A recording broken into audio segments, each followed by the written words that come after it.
By my bar mitzvah, my father told the following story, and it stayed with me until this very day.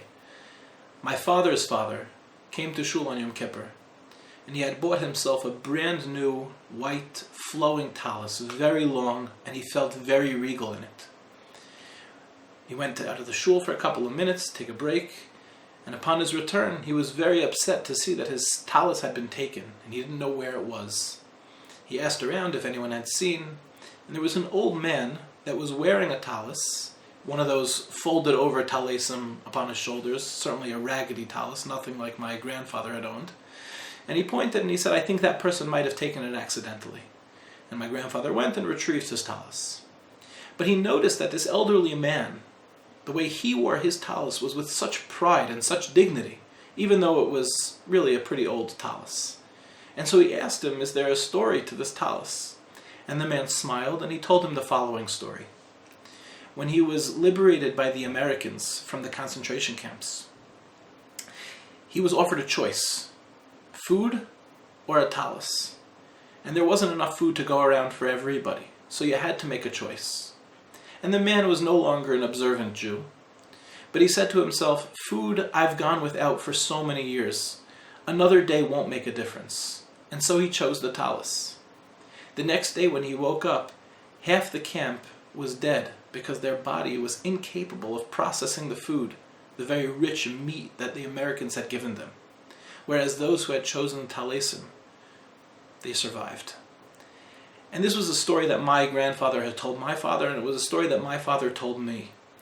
And it's really the story of our survival. It's the story of that choice that we make, the choice for HaKadosh Baruch Hu, in the face of suffering and in the face of tragedy, that has been the hallmark of Jews throughout history. We are the nation that asks, why is this happening? Not because we're saying, why me? But how can I learn from this? How can we respond to these tragedies? It's Yom Hashoah. We are remembering one of the greatest tragedies to ever befall humanity, let alone Judaism. Millions of people were killed in the face of tyranny. And we went to the slaughter al Kiddush Hashem. We chose to die al Kiddush Hashem. And we choose every single day to remember how we chose to die. And in that way we choose to live. When the Rambam brings down the halachos of Kiddush Hashem, the greater Kiddush Hashem is to live, not to die. And we are always choosing to live. We are the paradigm of V'chai Bahem.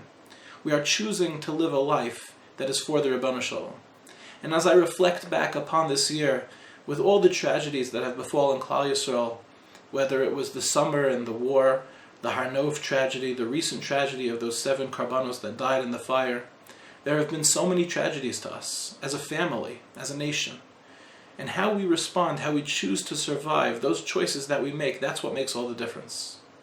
To me, the phrase "never forget" is real. It's not just a cliche. To me, never forget means remembering that that was a part of our memory. It's what we live with. And even though I didn't have to go through the Holocaust, and even though, Baruch Hashem, none of my family actually went through the Holocaust, it's something that's imprinted on my psyche. It's something that comes with me every day. I know it's something that we here at the Yeshiva are trying to give over to the Talmidim all the time. We have to live as Jews, because when we die as Jews, we have to have made it a life worth living for. Baruch Hashem, today we don't have such a reality. We have a golden Medina of Chesed in America, and Baruch Hashem, the opportunity to once again live here in Israel. These are incredible opportunities. But to me, never forget means much more than just living. It means living a life of Chesed, a life that's enriched with becoming closer to HaKadosh Baruch Hu in every single day and in every single opportunity, in every moment that we have.